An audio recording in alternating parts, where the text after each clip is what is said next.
Ladies and gentlemen, one thing that's great about President Trump is an attribute that Democrats despise.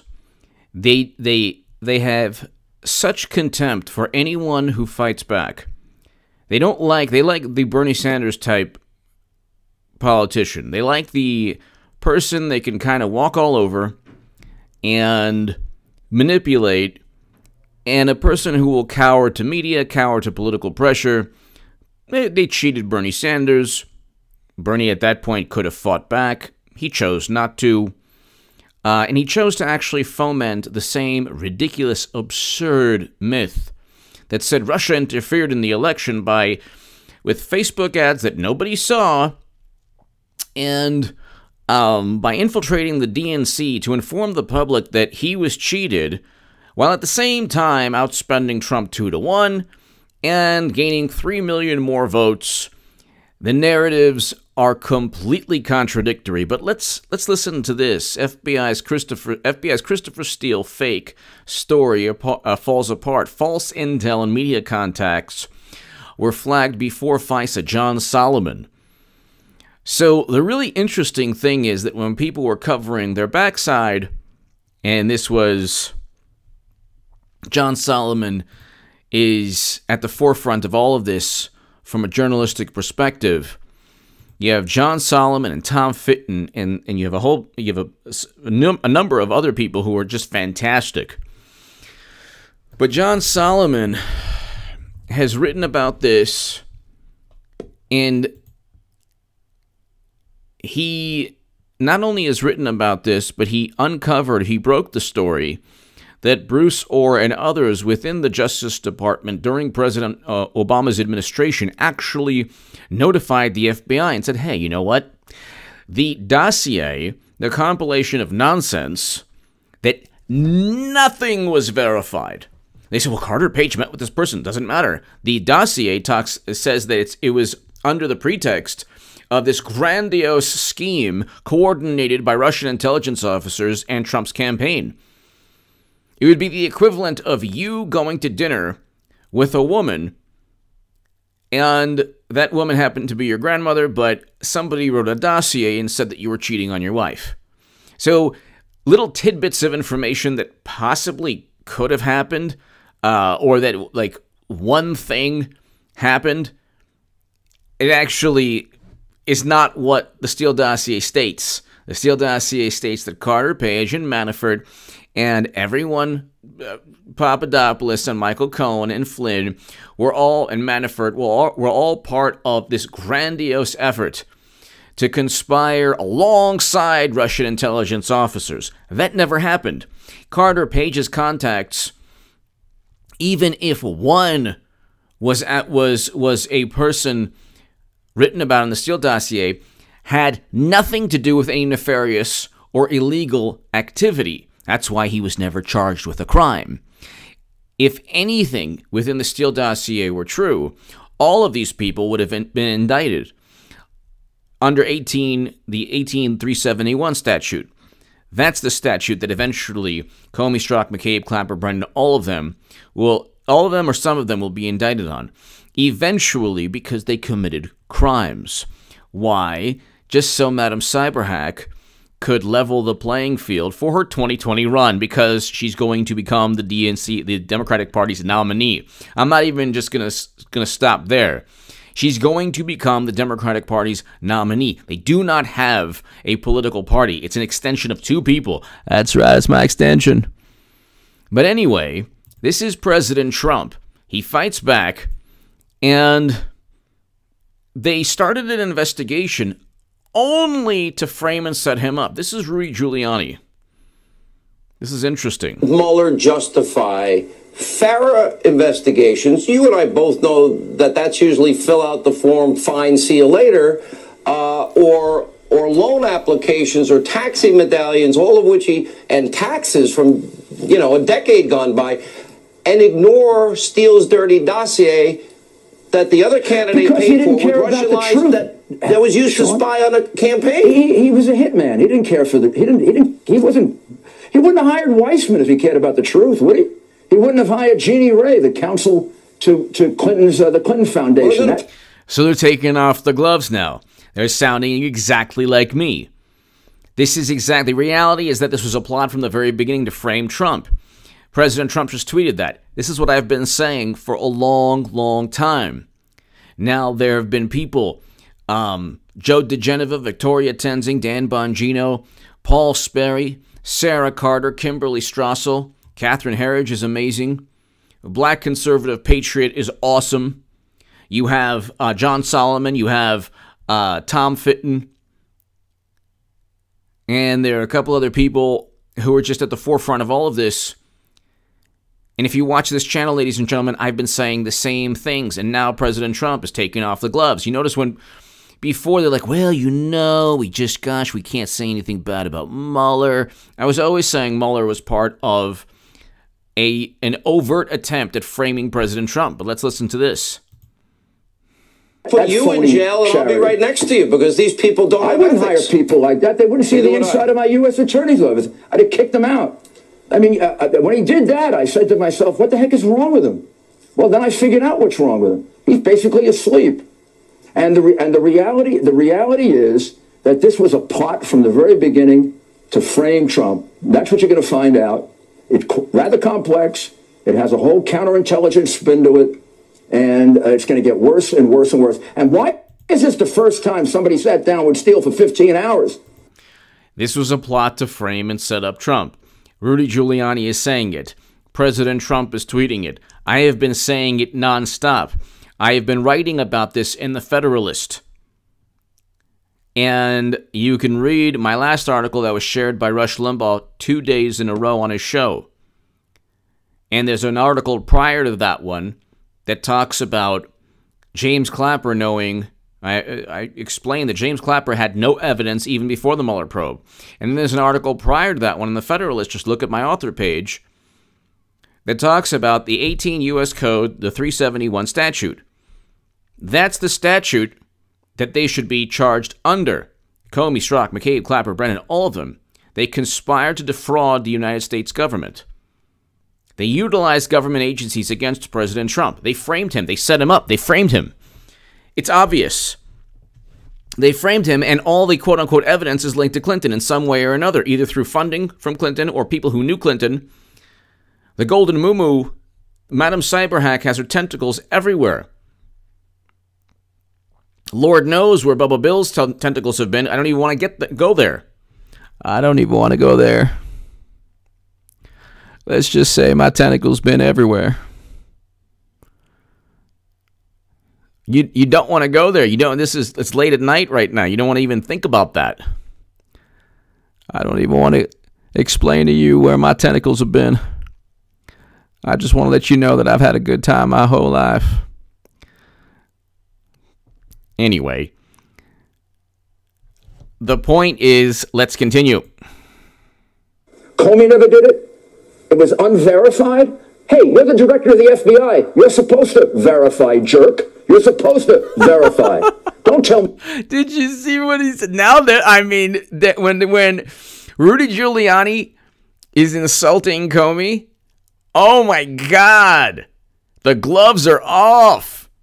But you can't verify. Man, I'd have thrown him out of the office if I were the Attorney General. Jerk, you're supposed to verify. Don't tell me you can't verify. Man, I'd have thrown him out of the office if I were the Attorney General. Oh, Lord. Verify it and find out it's a bunch of crap. He signed off in October 2016. He had 4 months to verify it, and Sean. 4 months later, he said it's unverified. He should have been embarrassed walking into the President of the United States or the President-elect of the United States and saying it's unverified.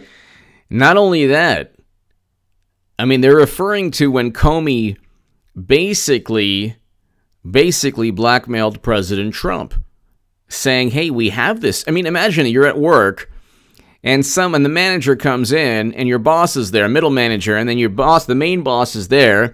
Middle manager comes in and says, hey, we have this piece of paper that says that you've been stealing money.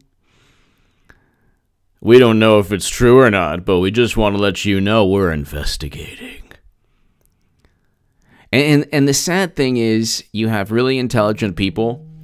I mean, the sad thing is you have really intelligent people who don't care. They don't care. You have really intelligent and, like, you know, you have people who, they just don't like Trump, and they don't really care if, like, it's irrelevant to these people if Trump was framed or not. Isn't that sad? It's irrelevant to these people if Trump was framed. They don't really care if he was framed or not. They just know they don't like him. So anything goes. I mean, Twitter is like, it's kind of hilarious. They live in their own world. They still think Democrats... Okay, you want to know how I know Clinton is running again? Because the minds and the souls and the consciousness and the emotions of Democratic voters have been played like a harp, like a string, by both Bill and Hillary. They don't see it. Madam Cyberhack controls the fate of the Democratic Party, and there is no Democratic Party. It just basically is whatever she wants it to be, and she wants to be president. She stated that. She will run again. She will run again, ladies and gentlemen. I am telling you. Is she going to announce before the next debate? Probably not. I don't know when. She could. I don't know when she will announce, but I can tell you she will run again, and she will win the nomination. When she runs, she will win. Madam Cyberhack runs the show. The Democratic Party, the media, the corrupt intelligence officials, it's a machine. The machine is run by Clinton. So when Peter Strzok said, "We will stop Trump," and James Comey says, "Well, gosh, I just don't know who funded the dossier." I think it was the Washington Free Beacon, which is not true at all. The Washington Free Beacon had nothing to do with the dossier.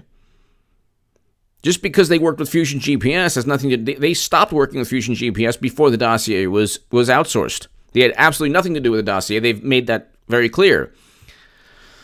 But here you have Sarah Carter. She's absolutely brilliant. And here she is. So unbelievable about FARA violations were never a big deal. You know, Mueller and his team, they ignored the Russian dossier, which we know was spread before the election to influence the American voters. Washington Post, David Corn, Michael Isikoff, not one bit of information. And so judge rules Flynn cannot be named co-conspirator in FBI's partner's trial. So the paid-for Russian lies that became also the basis for the FISA applications.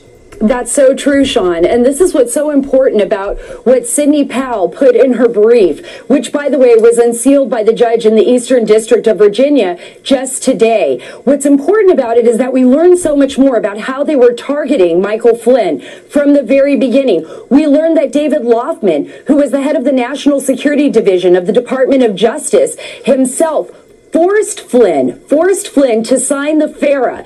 Not only did Flynn hire attorneys who were experts in the FARA, which is the Foreign Agents Registration Act, they hired Robert Kellner, who's one of the top attorneys in Washington, D.C., but he was also with Flynn while they signed this FARA. They looked at it in detail. According to the brief, that every part of that FARA application was looked at in detail before Flynn signed it.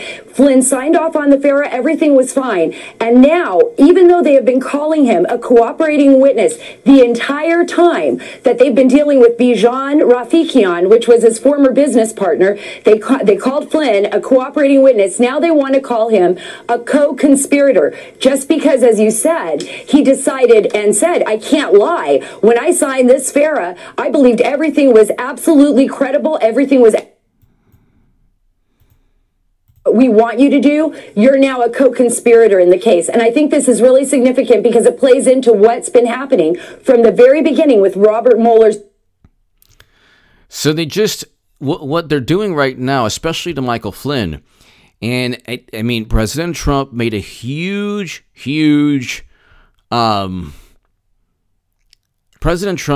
mistake in hindsight. And he was probably overwhelmed like any human being. He's president. He didn't realize the extent of what they were trying to do against him. He should never have let Michael Flynn go.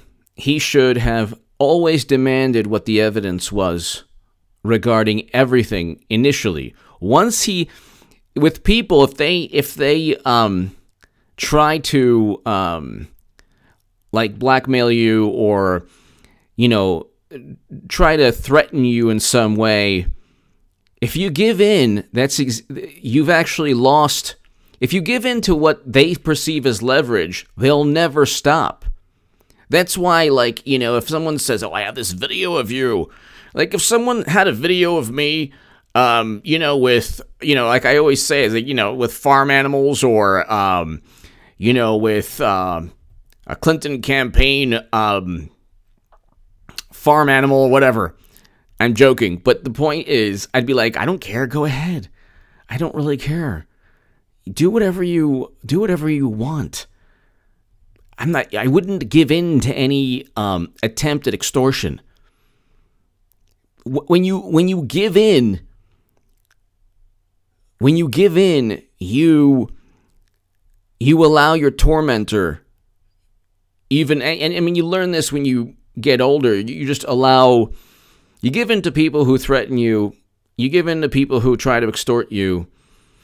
First of all, you shouldn't hang out with those people or be around them, but you just be like, whatever, fine, I don't care. Go ahead. Me and farm animals, okay. Yeah, it's fine. It's fine. See what happens. Generally, it's going to work out badly for them. The people doing the extorting, it doesn't work out generally in the long term, almost always in the long term for them. President Trump shouldn't have, when they said, well, we're going to go after Flynn, you have to let him go. He should have been like, no, I'm not going to do it. And Flynn didn't do anything wrong. So my point is, any dirt you have on me, or any dirt that anyone has on you, any dirt that is like anyone has on anyone, you cannot ever give in. You cannot ever say, oh, I know this about you, and I'll tell people, or somebody says, I know this about you, I'll tell you, like, whatever, I don't care. Go ahead. It'll probably help for a book deal or, you know, publicity. You know, all publicity is good. Whatever. That's what Trump should have done. He should have done this. He should have simply said, I am not going to give in. I'm not going to fire Michael Flynn. Gosh, this is a long-winded point. My God. Could have been like less than 10 seconds. But you know what I mean. He acquiesced to them. He thought, well, look, if I let Flynn go. And now, judge asks whether Flynn should be penalized after prosecutor drops him as witness against ex-partner.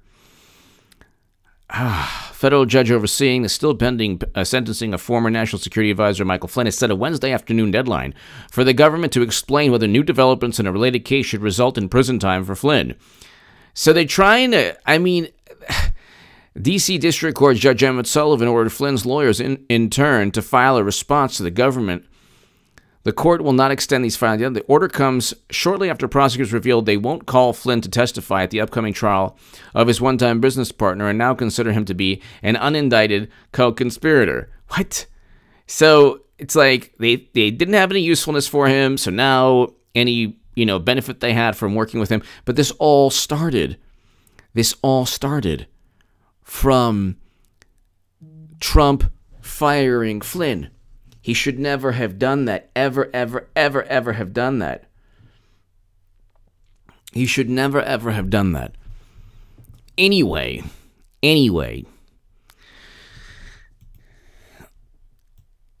You fast forward, and now Trump is fighting back. So, and my God almighty, the worst attorney general of all time. All of this happened because Sessions recused himself. And then people say, oh, you know, you're going to apologize. Like, what?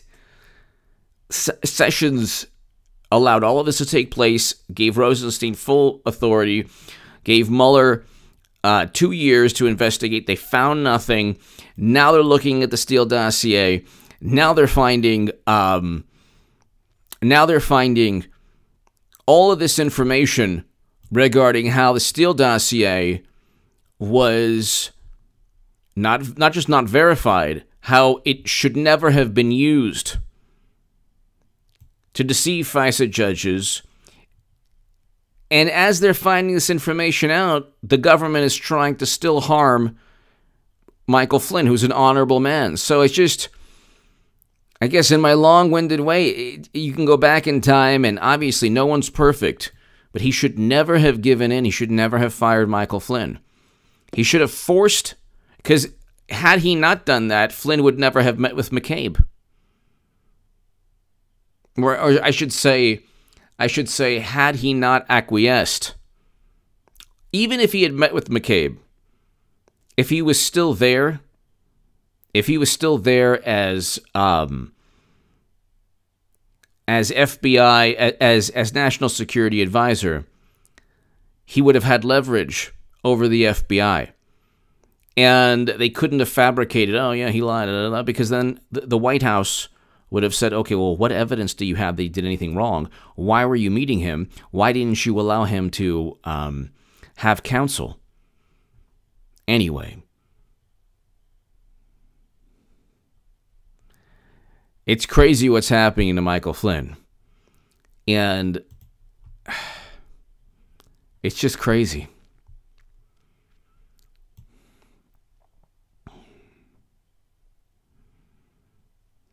Mueller's team recommended that Flynn be spared jail time. So, I just, for the life of me, I don't understand why the judge in this case, it's like he didn't do any, the only thing he was charged with is lying to Peter Strzok, and he didn't even lie to Peter Strzok, and Peter Strzok was kicked off the Mueller probe and then fired from the FBI. So, it's just unbelievable. Anyway, give me your thoughts below. Trump is fighting back. And I know I harped on Michael Flynn, and I harped on the fact that he should never have acquiesced, and he should never have given in to, like, you know, this. Essentially, what took place was extortion. It all started by letting Michael Flynn go. That's why when you give in to people, in my long-winded way, when you give in to people who try to threaten you, it doesn't work out. Now, Trump is fighting back. He's fighting back, and he's doing a brilliant job fighting back. No one's perfect. So I'm not trying to say that, you know, I'm not trying to say it's, you know, I'm not trying to be too hard on the president. In hindsight, he should never have fired Flynn, but he's fighting back brilliantly. The Steele Dossier, there's no way at all, absolutely no way at all, it was legal in any shape, in any way, shape, or form. Because if the reverse took place, they would never allow a Steele Dossier with Hillary Clinton, the Madam Cyberhack, oh yeah, bodily fluids raining down upon her, how we found this dossier. Could you imagine? Oh my God. They would turn it into the biggest, you know, oh my God, you know, how dare you even say that you believe this, you know, gossip and horrible. But with Trump, it's no problem at all. So the tables were turned. No problem at all. I mean, give me your thoughts below. Rudy Giuliani is, I mean, he took the gloves off. He took the gloves off. FBI, and then President Trump right after that, FBI's Christopher Steele fake story falls apart. False intel and media contacts were flagged before FISA. They knew they shouldn't have, utilized the FISA because the Justice Department told them not to. The Steele Dossier because the Justice Department told the FBI officials not to, McCabe not to. And now, as just a way to kind of get back at Trump, they're trying to harm Michael Flynn again, which is horrendous. And that's why I spent so much time on it, because it's like, President Trump needs to pardon Flynn, and I wrote that in the Federalist. He needs to pardon Flynn immediately. He needs to pardon Michael Flynn immediately. I mean, enough is enough. I mean, it's just enough is enough. And anyone who wants to debate that, I mean, it's funny, I wrote that article, and then you had people try to, like, you know, make all these ad hominem attacks on me. Like I don't really care. But the interesting thing is, they didn't have a rebuttal as to why Flynn should be charged with anything. They said, well, he's lying to the FBI. It's like, no, Strzok set him up. big difference. If the only thing that they have against him is that he lied to the FBI, that should be over. He should be pardoned tomorrow by President Trump. I mean, I wrote that in the Federalist. You can read that. Just go to H.A. Goodman Federalist, read that. And it's like you have these people on the left. Oh my God, a bunch of them read. Even some conservatives read. They're like, oh my God, can you believe this? This bad person wrote this. Like, Peter Strzok wasn't even really essentially an FBI agent at that point. He was committing crimes left and right. And initially, McCabe and Comey both stated that Flynn didn't lie. So that's the only thing they got him on. I mean, prison time for what? For what?